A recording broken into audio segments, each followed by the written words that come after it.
Okay, without too much comment, I'm going to construct a graph of your toolkit logarithmic function. And I start by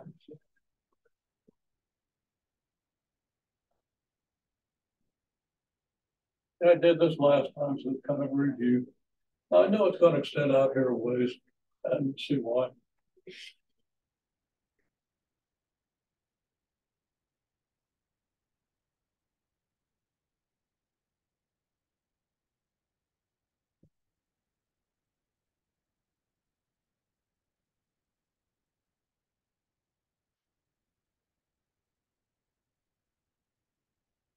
Okay, now what graph did I just construct? Okay, now, if I just turn this thing on its side, keeping the red dot where it is, I don't get the logarithmic function. If I turn it on its side and then flip it, I do. And the function I get is going to look like this. Now this is 4 this way and 4 this way, so we got to go 4 this way.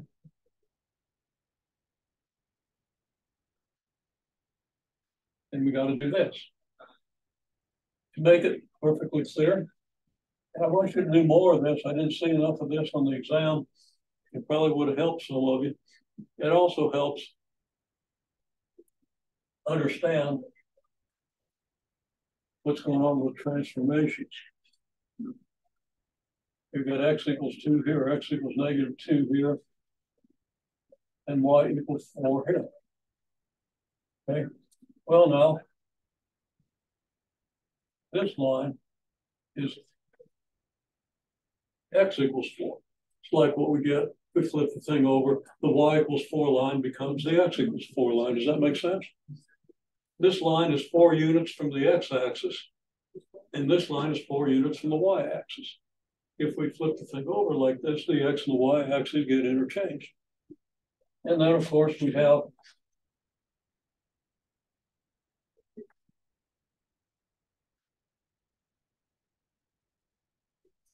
y equals -2 here, y equals 2 here.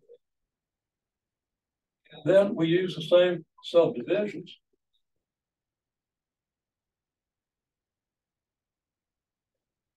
Not doing a good job of that. So these points aren't exactly right, but they're close enough. Okay. And then I can do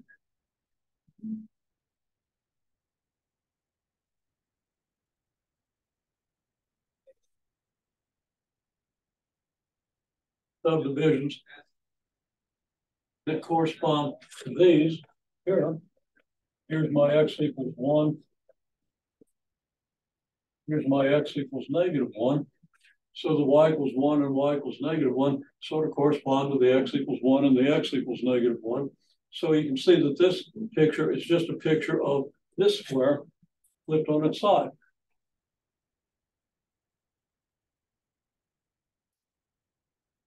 If you flip on the side, okay, now, if you reverse the numbers in the column for the exponential function, you get the numbers for the logarithmic function and those numbers. And we did this last time, so if you don't remember, go back and review. But we have this, this, this, this, and this.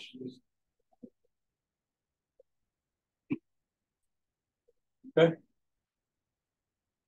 So it's like we rotated this square 90 degrees this way and then flipped it over.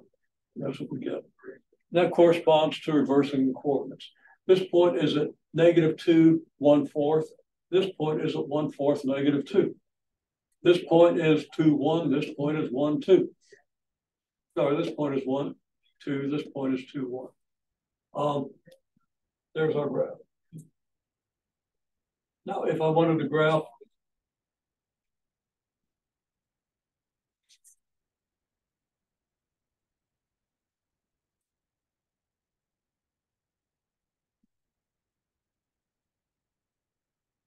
let's label this. This graph shows me y equals log 2 of x. This graph shows me y equals 2 to the x.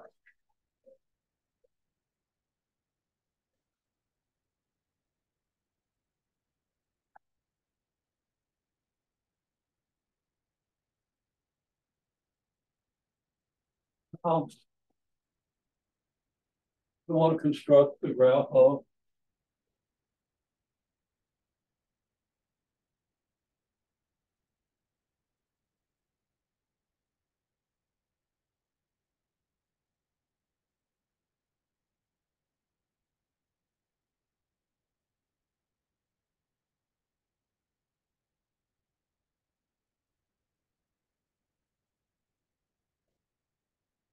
two log base 2 of x minus 5 minus 3. Can we identify the horizontal and vertical shifts and the vertical stretch?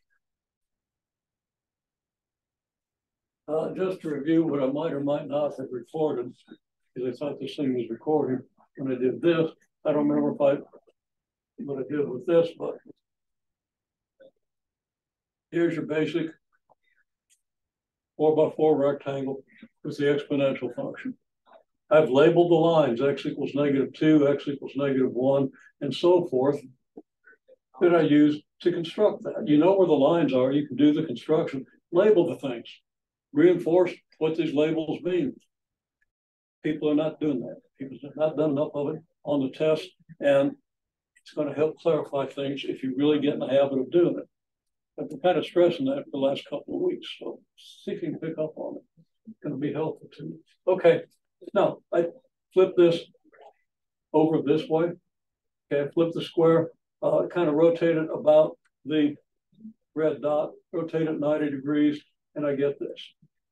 Now I don't get this function. If I rotate this curve 90 degrees, and of course this is your 2 to the x curve, rotate this curve 90 degrees, it doesn't go here, okay?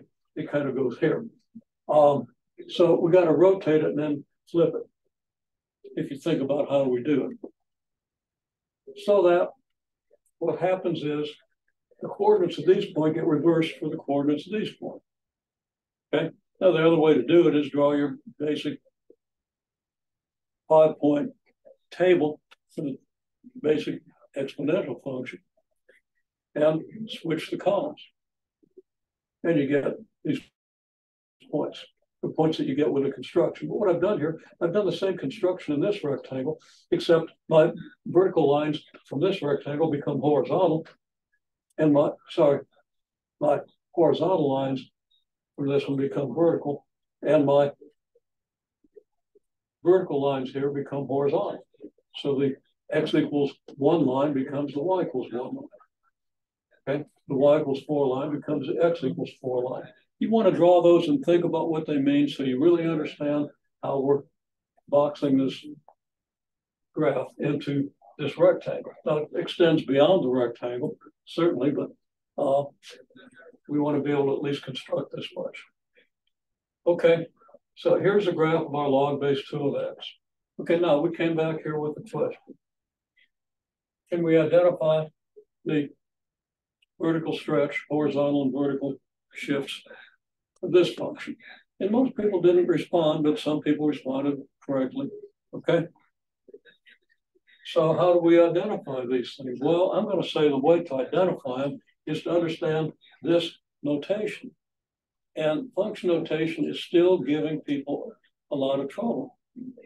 Okay. So we got to remedy that. I'm making up a set of problems to remedy that. It's kind of optional, but if you want to really understand this stuff, you really want to take a look at them. Okay, this is 2 f of x minus 5 minus 3, where f of x is log base 2 of x. What's f of x minus 5? Well, you replace x by x minus 5. Here's x, and here's x. This x is replaced by x minus 5, so you replace this x by x minus 5, and you get log base 2 of the quantity x minus 5. And you know that that indicates the horizontal shift.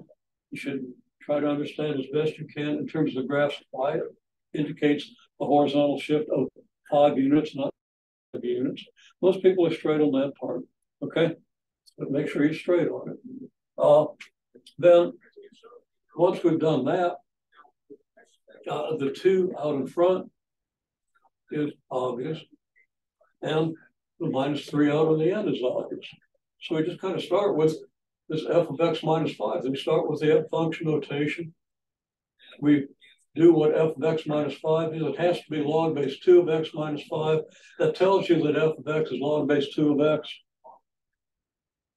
And then the vertical stretch factor and the vertical shift become obvious. That's your universal. Okay, this is a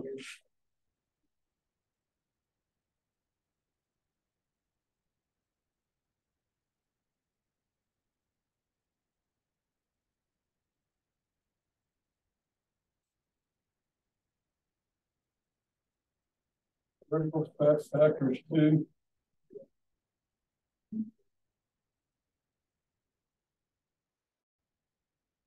Horizontal shift is 5. And vertical shift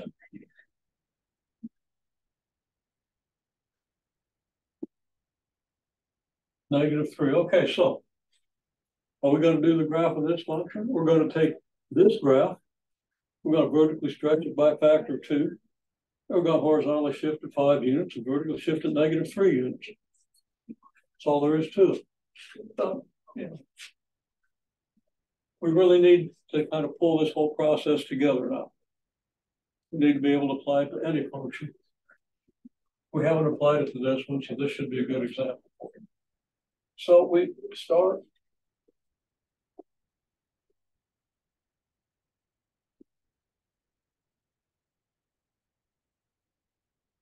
going to construct the inverse of the exponential in this 4x4 rectangle.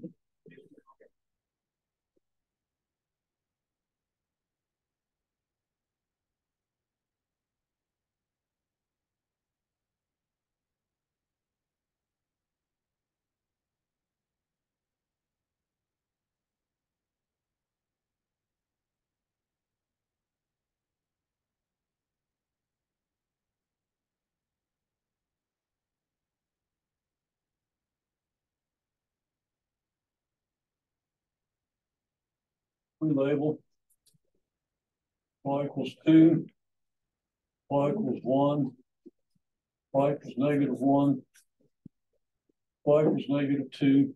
Now we've got a box bounded by the lines x equals 0, which is the y-axis, x equals 4,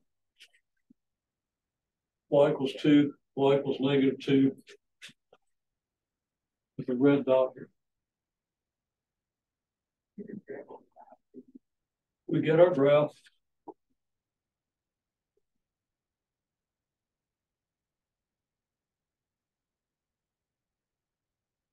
And then we vertically stretch by factor 2. I didn't anticipate that very well, but if we vertically stretch by factor 2, then we're going to come down to the line y equals -4.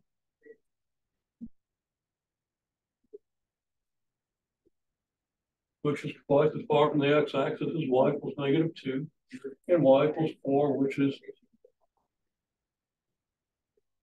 up here. We could construct the graph within this rectangle, but what's going to happen is all the y coordinates are going to double, which means every point's going to move 2 times as far from the x-axis.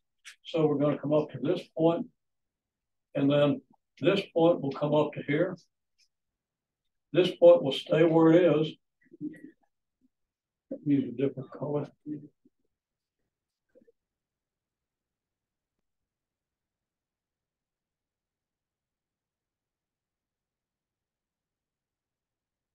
This point will move twice as far down, and this point will move all the way down here, and we're going to have a graph here.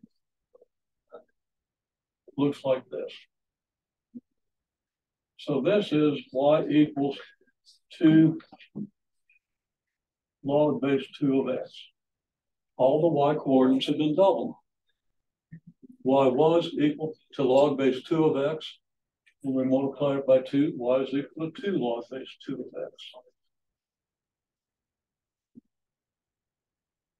Y doubles, which means we move twice as far from the x-axis on the same vertical line. Really important to understand everything about that. Okay, well, now we have to move this over horizontally 5 units. How are we going to do that? Well, just think of the red dot. Where's the red dot going to go if we move over horizontally 5 units? It's going to go over here to y equals 5. Okay? Now, I'm not going to try to draw it on the same graph. I'm going to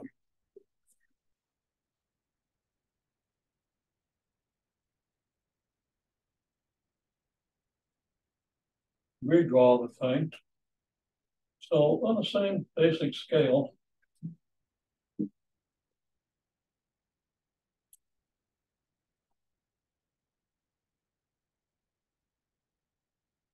the dot goes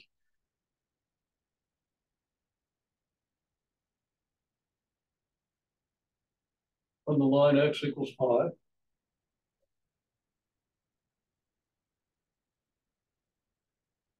There it is. And now, same rectangle.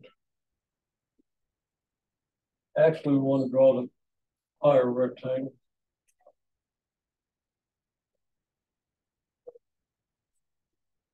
Y equals 4.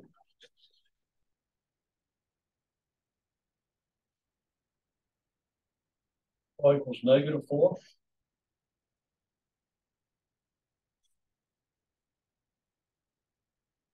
Okay. Now, if the red dot is here, what line is going to represent, what line is going to correspond to the line x equals 4? It's going to be the x coordinate.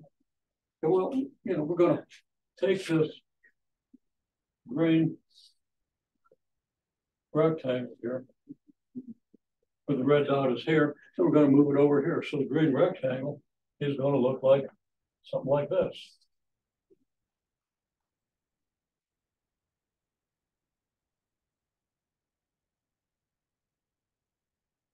Okay, so what's the equation of this line here?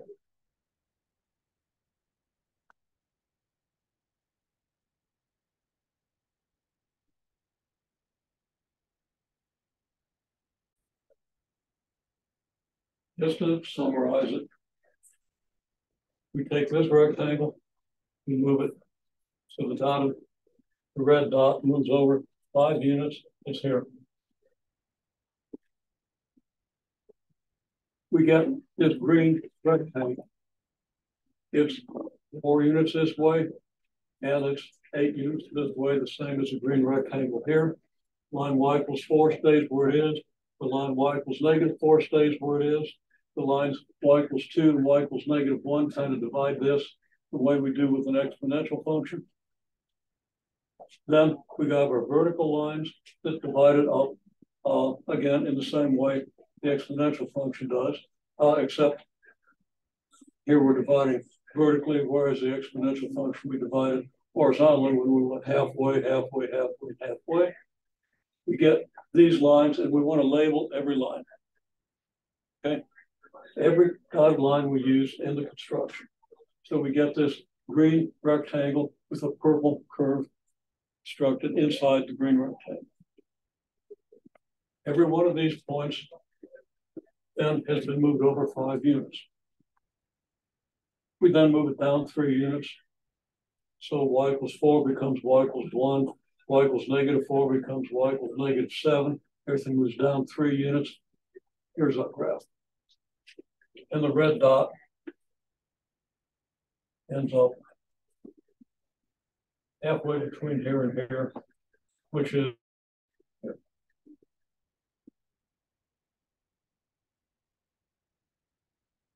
My scale isn't great there. Okay.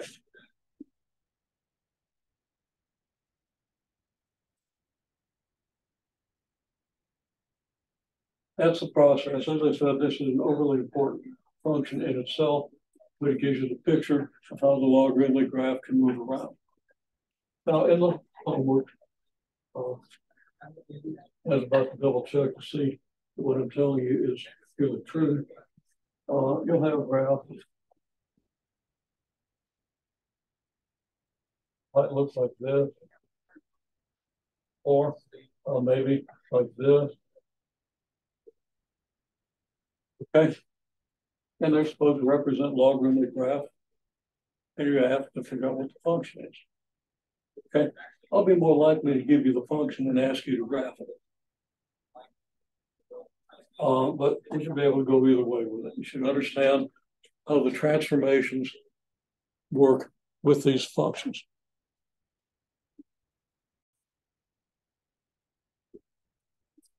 Okay, so here is, again, this is an exercise we did in MDE 61, immediately before this class. This Y is how close my fingers were to my toe. I was trying to touch my toe. Okay, at a meter stick, we could measure how many centimeters I was at the start and at the end. Okay, so, and actually it wasn't how many centimeters it was how close to my toe. Okay, so let's say I don't remember what the numbers were. Let's say I started at 20 centimeters. And I ended at, I think I ended at 2 centimeters. Let's pretend I ended at 4 centimeters. So there's 10, there's 5.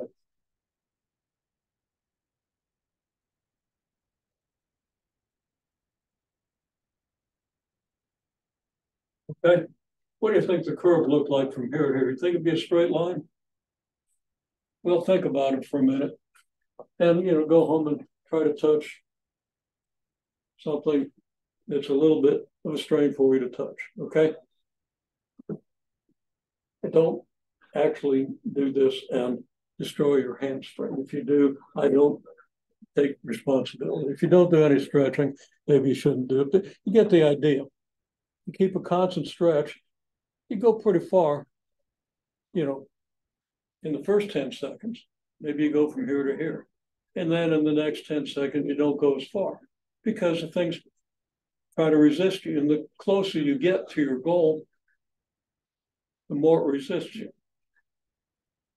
So what that does to the curve is, well, you go from 20, maybe you go from 20 to, whatever this is, okay?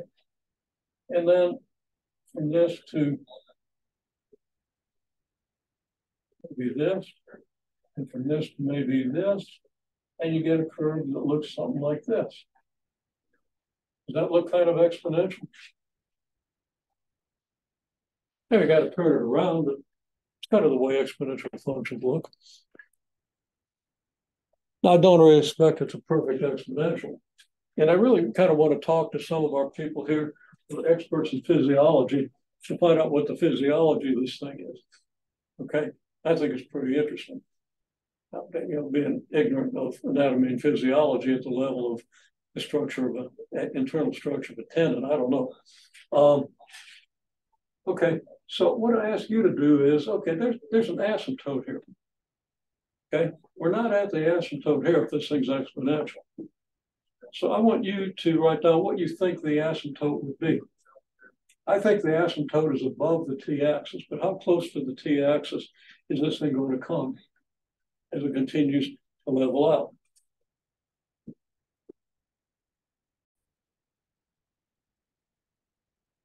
Okay, so let's just assume that the majority thought y equals 2. The estimates range from y equals 0.5 to y equals 3.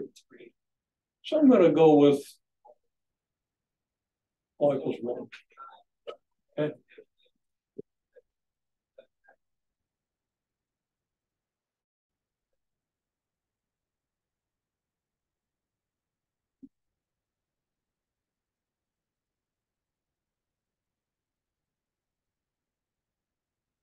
I got the asymptote y equals 1. Okay. Now, if the asymptote is y equals 1, then this function would be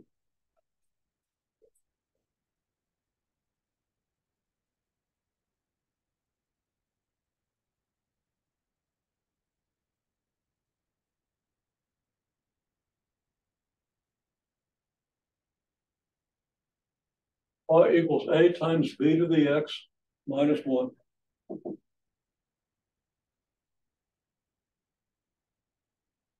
Plus 1, sorry.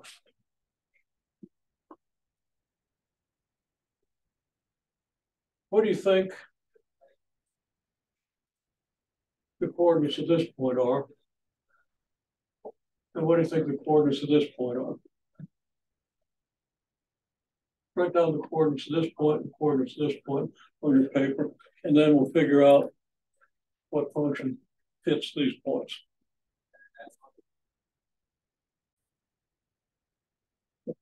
Make your own sketch, including the dotted lines and everything. Should be able to do that pretty quickly. What's y equal for this line? What's y equal to for this line? You know that implicitly, this is supposed to be t equals 30. Okay, t is 30 here, t is 10 here. So you know what t is. What are your two y coordinates? Put those on a picture and draw all the dotted lines, because I really want you to get in the habit of drawing all the dotted lines. Doesn't take long. You learn a lot by doing it. Okay, must be a pretty good facsimile. What we see, everybody's got their own estimate. Okay, on this curve, let's see, y is more than halfway up to 20. 10 would be about here. So I'm going to say y is, oh, what the heck, 13 here. Now here's y equals 4. I'm going to say maybe y equals 5 here. Okay, those aren't real good estimates. It's not going to give me a great model. If I get a really good model, it'll predict that y equals 20 when t equals 0, won't it? Which means that a is going to have to be like 19. It's probably not going to come out that way. Well, now we've got 2 points, and notice that we have 2 unknowns in this formula. What do we do if we have 2 points and 2 unknowns? We make the points x and y aren't unknown, okay? We've got a number for x and a number that goes with it for y. That's for this point. So when x is 10, or actually we're using t, and a lot of times exponential functions do measure things to change in time. But t is actually a better name for the variable, especially since I named it t there. I probably shouldn't have used x. Okay, so what we're saying is if t equals 10, then x would be 13, because this is a point then, and 13. So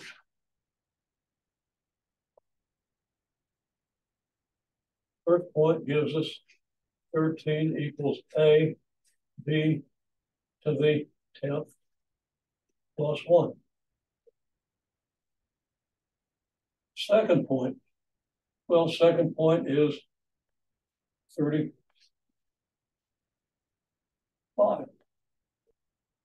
So we get I equals a, b to the 30th plus 1.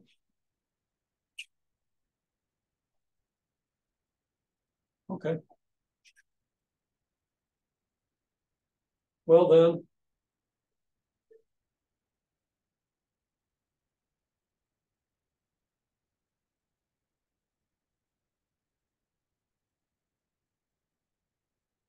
it follows that ab to the 10th equals 12. We don't want that 1 hanging out there, okay? Wait, did I say it was going to be 1? Yeah, asymptotes y equals 1, okay? So everybody see how this comes from this, right?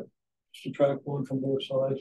Subtract one from both sides here, you get AB to the 30th equals 4. Okay. Now there are two things you can do at this point. They both give you the same thing.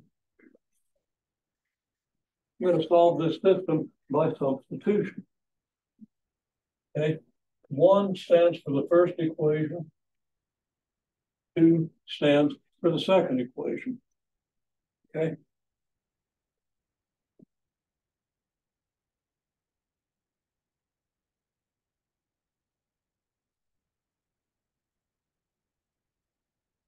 We solve the first equation for A, and we get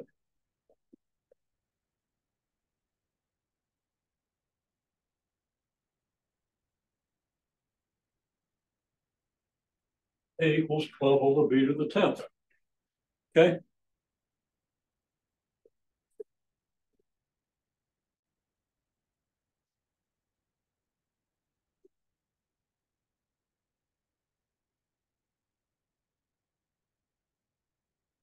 Substitute into circle 2 means into equation 2. In equation 2, we get, well, we substitute A equals 12 over B to the 10th. So we get 12 over B to the 10th multiplied by B to the 30th equals 4.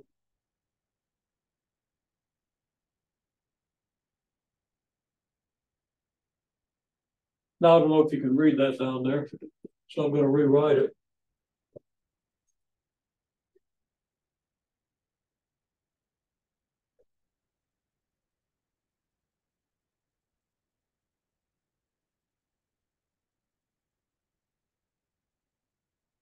Okay, so this equation is just this equation written bigger.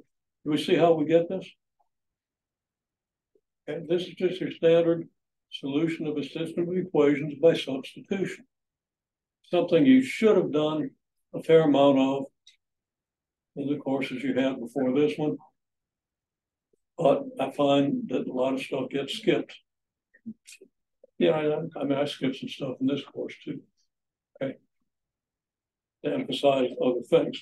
Now, the things I'm skipping are things that you're never going to use. I wouldn't have skipped this one in a prerequisite course because you are going to use this. Okay. The whole solution by substitution. But everybody has to make their own decisions, and you got to respect those decisions. Okay, so we get this. And we're just going to concentrate on solving this equation. Okay. What are you going to do to now solve this equation? First of all, what is it you're going to solve for?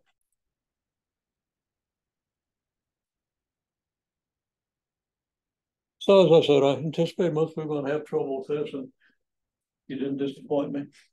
Okay. Now, write this as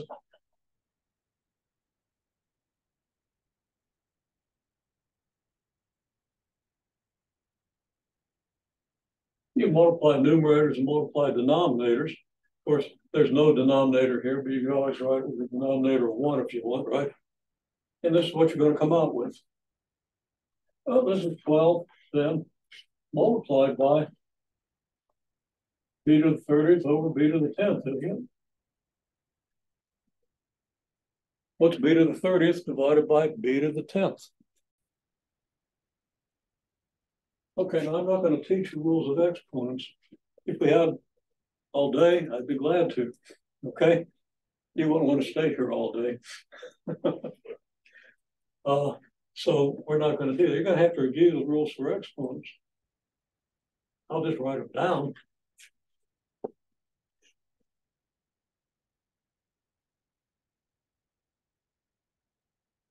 I had written them down, I think, when we were talking about the rules for logs.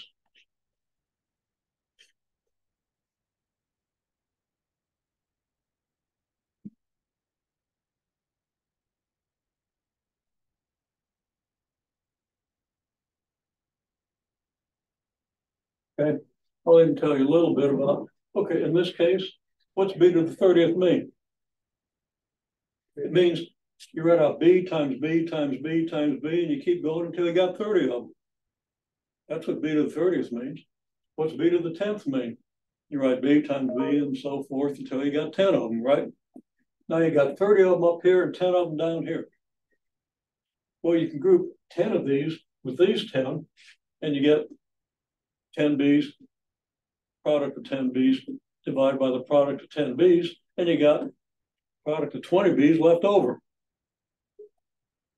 Now, this one, 10 b's divided by, the product of 10 b's divided by a product of 10 b's is 1 because you're dividing something by itself. Numerator and denominator are identical, so that's just 1, and you're left with b to the 20th. Okay, you really have to have that picture. And if you didn't develop that picture in your prerequisite courses, you really need to develop it. You should probably look at my MDE 60 stuff on exponents. Okay, goes pretty fast considering. And it's been a little while since I did that, but you can identify by the title. It's not hard to find. Okay, and if you want me to find it for you, email me and I'll find it and email it to everybody.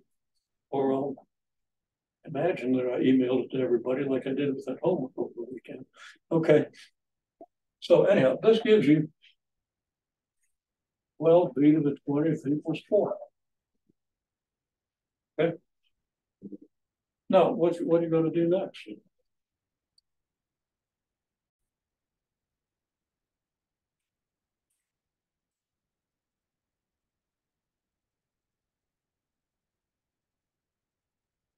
Okay, so we divide both sides by 12, and we end up with b to the 20th equals 1/3.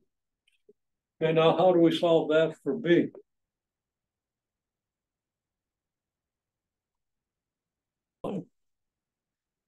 Okay, so I said take the 20th root of both sides. Yep.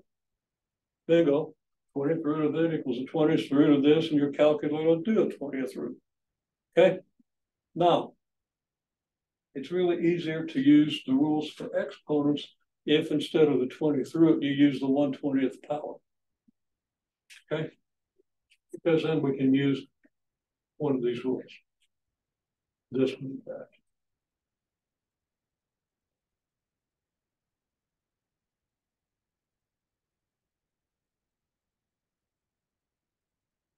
And your calculator will do this almost as easily as it'll do a 20th root.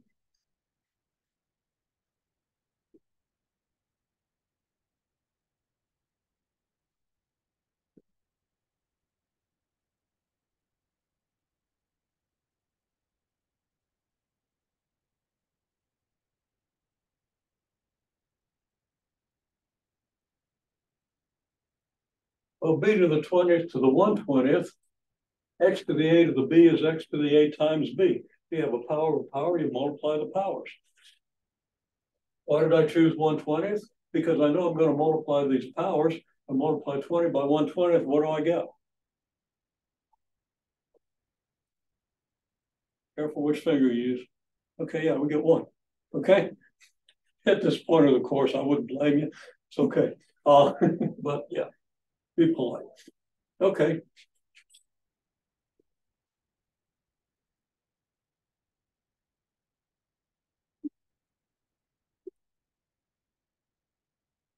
Okay. The b to the 1 is 1/3 to the 1/20th. Now, what would I take to the 20th power to get 1/3? Okay, well, let's see.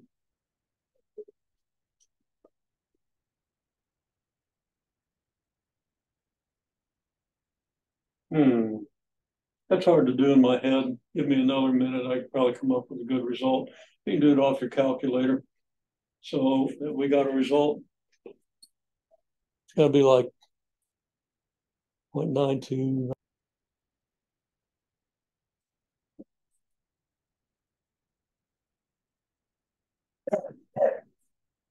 So we got B.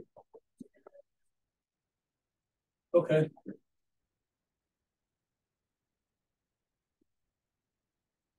It's approximate. We have some round off, but 3 significant figures isn't too bad. We go back to what we already know, that A is 12 over B to the 10th.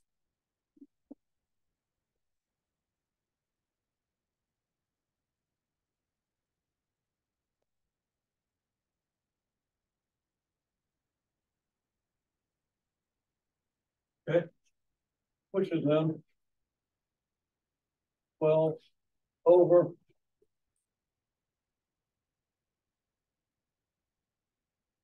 0.946 to the 10th, and I'll bet you I can figure out what that is. That's about 0.58. Well, sorry, that's about 0.58. When I divide it into 12, I get something like 2.2. Okay. So now our model, what's our model?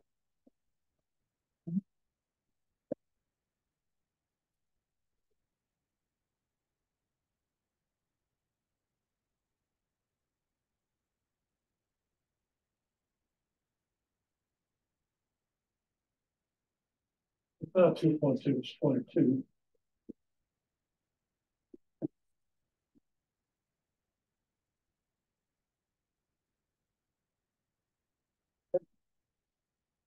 Now quickly, everybody's ready to go, and if we gotta go, just go ahead and look, just going to take another minute. If t equals 0, what do we get? If t equals 0, 0.946 to the t is 1, we get 22 plus 1, which is 23, right? Well, our data tells us 20, our model tells us 23. So the model isn't great, but it isn't that bad either. Okay, if we plug t equals 20 in, we get a result maybe pretty close to 5, maybe not. Okay, or to whatever this is, that's probably about 8 or something like that. Okay, so we see if our model makes any sense. One more quick comment. Our model depends on the number we choose for our asymptote. So if you chose 2 for your asymptote, you get something different. You get a different model. It might be a better model, it might be worse. If you choose 0.5 for your asymptote, you get another model. If you choose 3 for your asymptote, you get a slightly different model. Which asymptote works best? Okay. I had a wonderful discussion with ChatGPT on that. ChatGPT is full of it, but if you keep pressing it, it'll give you something sensible. I mean, I already knew the answer, but I want to see if they confirm it.